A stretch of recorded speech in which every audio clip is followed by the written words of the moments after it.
नमस्कार मंडळी, आज या खास व्हिडिओतून तुम्हाला प्रजा आयोजित दिवाळी दुर्ग आणि होमस्कूल अनस्कूल मीटअपचा अद्भुत अनुभव घ्यायला मिळणार आहे. 2025च्या दिवाळीपूर्वी प्रजाने पालकांना त्यांच्या मुलांसोबत त्यांच्या स्वतःच्या बालपणात घेऊन जाण्यासाठी एक छोटा पण खास मार्ग तयार केला आणि तो होता दिवाळी दुर्ग म्हणजेच किल्ले बनवण्याचा उपक्रम. यावर्षी आम्ही छत्रपती शिवाजी महाराजांच्या पराक्रमी सिंहगडाची प्रतिकृती साकारायची ठरवली होती.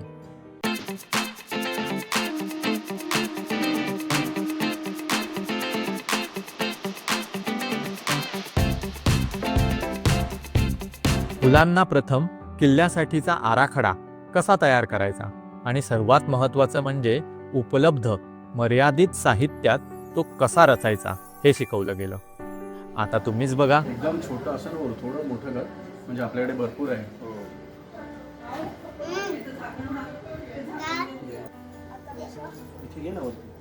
सरळ घे तसा आणि तू खोडू पण शकतो. आपल्याकडे फडकं पण आहे, जर वाटलं की ते बरोबर नाही तर फोडायचं. दरवाजा कुठं काढणार आहे? ते दरवाजे नंतर आपण आकाराप्रमाणे दगड लावली ना की मग येणार. आणि हवं ना तर प्रत्येकाने करत. दादाने केल्यानंतर त्याच्या बाजूला प्रत्येकाने लाईन मारा अजून एक. बाबा लांब कर, हे थोडं अजून स्ट्रेच व्हायला.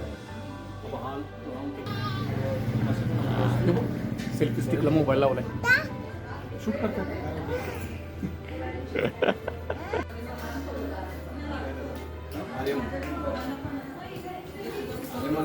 तुझा हा मोठा झाला.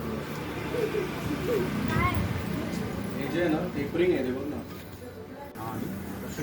Final touch. हे बुरुज बाजूला आतलं थोडं असं बरोबर बाउंड्रीला फॉलो करायचं. वरती याच्यापर्यंत कळलं? कुठे इथपर्यंत हे बघ. ठीक आहे. आता त्याच्यावर तो वरचा टोक तिकडे हा ते ते बुरुज वरचं आहे. टोक. किल्ल्याचं बुरुज आहे. इथनं पुढची लाईन ड्रॉ करायची. नंतर एक आता तुझं ते तो गुलाबी खडू घे. मग दुसरा गुलाबी घे. तुझी आता ही जी पाऊल वाट आहे ती त्या बुरुजाला जाऊन मॅच करते.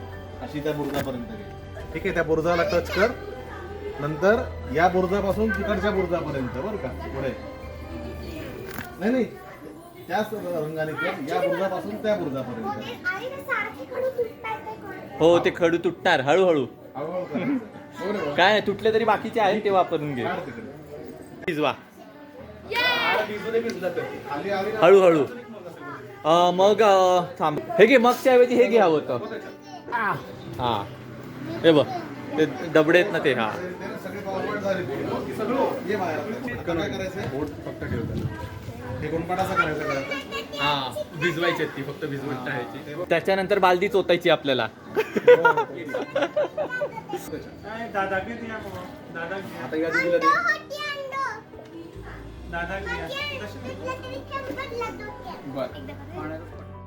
किल्ल्यावर ओले गोंडपाट का टाकायचे, चांगली माती कशी निवडायची आणि ती योग्यरित्या कशी थापायची या सगळ्याची प्रात्यक्षिके झाली. आणि मग त्यांच्या उत्साहाला बांधच राहिला नाही. जा तू तू हा तू ओके. तू ते दरवर्षीच आहे, दरवर्षीच आहे. आणि ते पोतं जरा उघड. पोत आहे ना, ते पूर्ण पोत आहे का? सिंगल वाला असं. हा पूर्ण लाव. पूर्ण वापरायचं, त्याचं पूर्ण युटिलायझेशन झालं पाहिजे. तर हे असं ठेवायचं आणि मग याच्यावर तुला एक तिसरं पोतं टाकायचं म्हणजे त्याला बेस पण मिळणार आणि ते ते माती शोषतं. म्हणून याला बेसला टाकू शकतो आपण थोडं अजून. याच्यावर अजून एक टाकणार.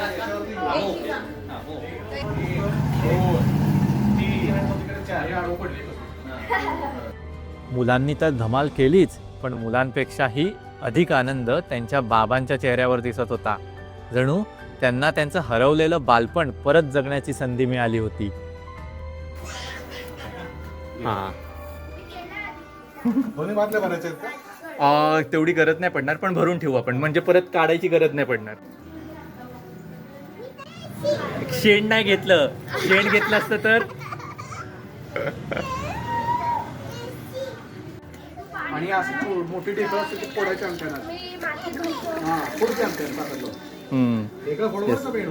या हा या परात आहे तिकडे. हा बसा.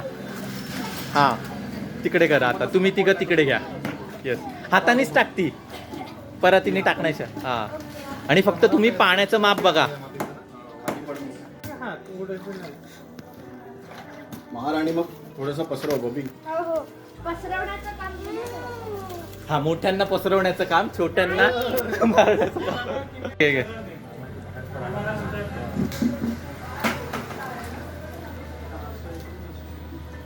हळू टाका नाही ते एकदम होईल. मग आहे त्याच्यात. घ्या आता मुलांना हे. हा हे परत मुलांना तिकडे इथे या, घ्या.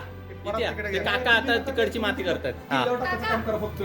ही परत तिकडे घे. हे तुम्ही हे आवी तिकडची माती किल्ल्यावर लावायचं काम करा. ते परत घ्या तिकडे जवळ कुंडल्याच्या. मळायचं जा प्रतू. तर तुम्ही ती माती त्याच्यावर अजून हरळ उगवायची असेल नंतर. हा आज फक्त आपले इनिशियल स्ट्रक्चर आहे, त्याच्यानंतर आम्हाला फायनलायझिंग करायला वेळ आहे. 2 काढू नकोस ना त्याला तसं. हा आता बाबा आणि मुलगा आणि बाबा आणि मुलगी. हात कर, हात कर. जिजा काय करते? पायऱ्या बनवते जिजा. हो आणि दादा पायरी बनली मस्त. तर तू काय करतोय सांग बरं? मातीपासनं ऑमलेट बनवतोय. अरे वा, एक नंबर. हा आता ताई तू सांग बरं, तू काय करते? मी ही तटबंदी बनवते. तटबंदी बनवते. वाव. घे का, आणि दादा? मी ही तटबंदी. हे तुझ्या तू हाताने तिकडची घे. तटबंदी बनवतोय. वा मस्त. किल्ला पूर्ण झाल्यावर मुलांनी मस्तपैकी मोकळ्या साहित्यात खेळायला सुरुवात केली आणि मोठ्यांना एकमेकांशी मनमोकळ्या गप्पा मारण्यासाठी थोडा शांत वेळ मिळाला. दुपारच्या भोजनानंतर कार्यक्रमाचा दुसरा आणि सर्वात महत्त्वाचा भाग सुरू झाला. पालकांचे होमस्कूल आणि अनस्कूल पद्धतीबद्दलचे विचारमंथन. आपण सगळे एकाच बोलणे आलो की होमस्कूल किंवा अनस्कूल मुलांच्या भविष्याच्या शिक्षणासाठी तो आपण विचार करतो आणि त्यांना त्याचं स्वातंत्र्य देत आपण हे करतोय.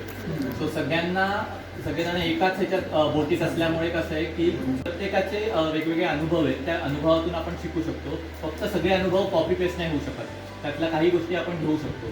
सो आपल्या डिस्कशनचा मेन ग्राउंड रूल हाच असेल की आपण सांगतोय तर सांगण्याच्या ह्याच्यात आपण वाहत नाही गेलो पाहिजे, कारण की आपल्याला टाईम लिमिट आहे. आणि त्याचबरोबर पहिल्यांदा आपण सगळ्यांनी ती माहिती दिली की दुसऱ्या पार्टमध्ये आपण हे करू की आपल्याला पुढे 3 महिने किंवा 6 महिने किंवा 1 वर्ष काय विचार केला आहे आपण, तो आपण लिहून काढू. की मला वाटतं की उदाहरणार्थ प्रथमनी लिहायला वाचायला शिकायला पाहिजे, त्याचबरोबर त्याला स्विमिंग यायला पाहिजे. हा जर माझा 6 महिने किंवा 1 वर्षाचा विचार असेल तर त्याच्यासाठी मी काय करू शकतो, मग त्या गोष्टींवर आपण विचार करू शकतो. आणि असे काही पॉईंट्स येऊ शकतात की जे एकमेकांच्या अनुभवातून आपल्याला मदत होते. सो हा आपला पूर्ण डिस्कशनचा मेन भाग. स्केटिंग झालं की राहिले इंडोर गेम. इंडोर गेमसाठी आम्ही सर्च करतो की त्याच्या आवडीने चेस खूप जास्त आवडतो. तर आम्ही चेसमध्ये स्टार्ट करतो. अशा प्रकारे त्याला असं करणार इंडोर आउटडोर एक म्युझिक आवडतं आणि त्याच्या व्यतिरिक्त आम्ही सोशल ओके. त्याच्यानंतर तो आजारी पडला आणि 20 दिवसाचा गॅप पडला त्याला. खूप आजारी होता.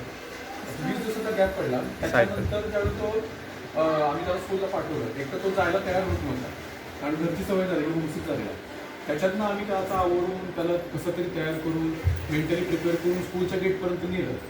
तिथनं मी माझ्याकडे होतो, तिथनं स्कूलच्या आत जाणं तयार नव्हतं. या उपक्रमातून आम्हाला त्यांच्या गरजा समजून घ्यायच्या होत्या आणि आमच्या परीने त्यांना काही उपयुक्त माहिती सुचवायची होती.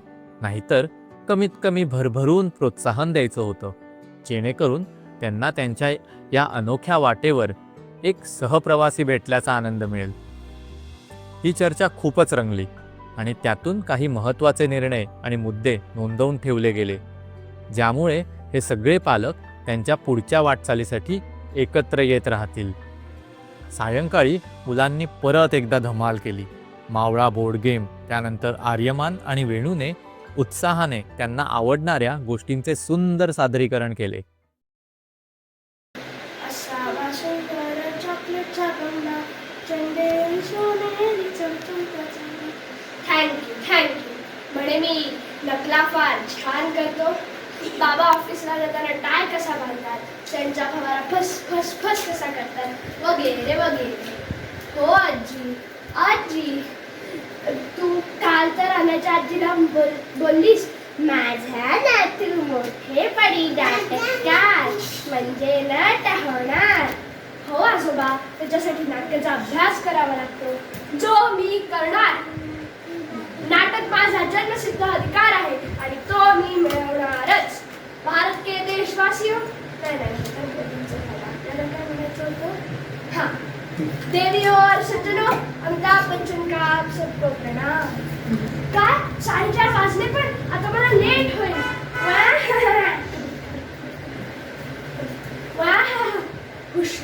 हुश पोचलो. बापरे, इकडे सगळे प्रार्थना म्हणतात, तेही संस्कृत भाषेत. मेलो, इकडे वाटेला आलेली मराठीची कविता म्हणायच्या वंशीला म्हणता येत नाही, तेच ते इंग्लिश मीडियम म्हणवा येतच. आता संस्कृत म्हणजे काय? क्या है संस्कृत? कोणी मेरे मंडी में बैठ के बताऊंगा कि मैं सांगूंगा. संस्कृत म्हणजे आपल्या अवयवांचा व्यायाम, जसे तोंड, ओठ, जीभ वगैरे वगैरे. आणि आता आपण पाहूया की डॅडीच्या क्लासमध्ये काय होतं.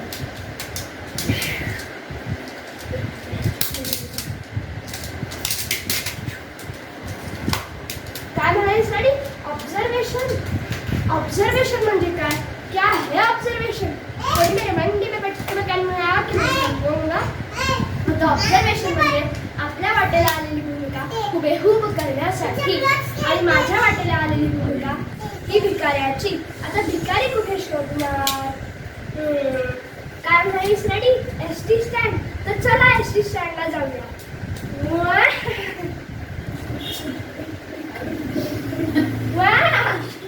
पोचलो. ते पा सापडला भिकारी.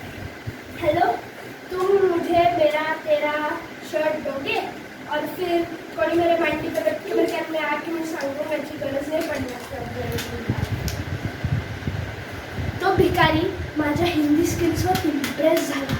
हे मी पहिल्यांदा बघितलं. पण बरी गोष्ट झाली की त्यांनी मला त्याचा शर्ट दिला, तो मी ऑब्झर्व केला आणि घातला आणि भीक मागायला लागला. भगवान के नाम पे दिली. आणि माझं नशीब काय, पुण्यातल्या सगळ्या भिकाऱ्यांची धरपकड सुरू झालीस आणि त्याच्यात मीही सापडलो. आ पोलीस पोलीस, आ आ मला वाचवा. आ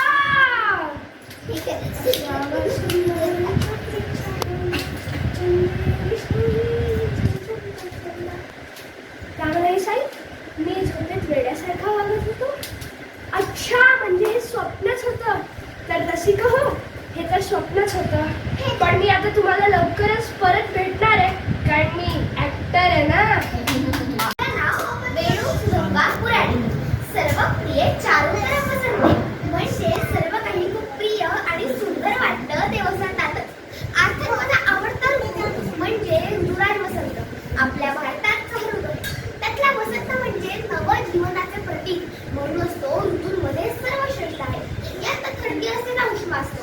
वसंत पंचमी हा सरस्वती मातेच्या पूजनाचा उत्सव याच काढला, जेव्हा अज्ञान दूर ज्ञानाचा कवडसा सर्वांना खुणावत असतो नवनिर्मितीसाठी. आम्र तरुवर मोहरवणी वसंत ऋतू दरवळ. बरं का मित्रांनो, आम्र म्हणजे आंबा आणि तरुणाचे झाड. आम्र तरुवर मोहरवणी वसंत ऋतू दरवळ असं वर्ड आणि साहित्यात जपडलं. म्हणजेच कोणी म्हणतं आंब्याला मोहर की वसंत बोलतो, कोणी म्हणतं गुंगोर भरला की वसंत बोलतो, तर कोणाला पहावा नव्हेस पडला की वसंताची चाहुली लागते. असं म्हणतात की एकदा श्रीकृष्णाला ऋतूंविषयी विचारले असता त्यांनीही स्वतःला वसंत म्हणून दिले, वसंत गेले. इतकं सगळं महत्व आणि सौंदर्य वसंताचं आपल्या निसर्ग चक्रात आहे. का पहा, कृष्ण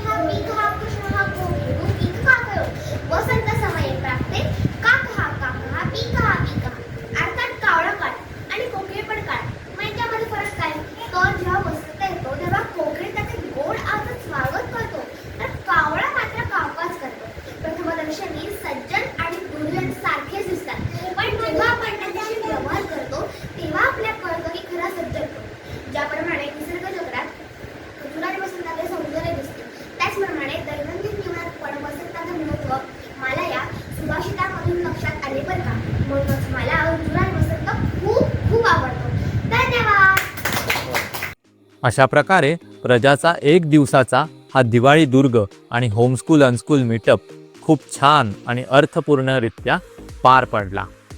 प्रजा 2026मध्ये अशा प्रकारचे आपल्या संस्कृतीशी जोडलेले आणि मुलांच्या सर्वांगीण विकासाला चालना देणारे अजून काही उपक्रम घेऊन येत आहे.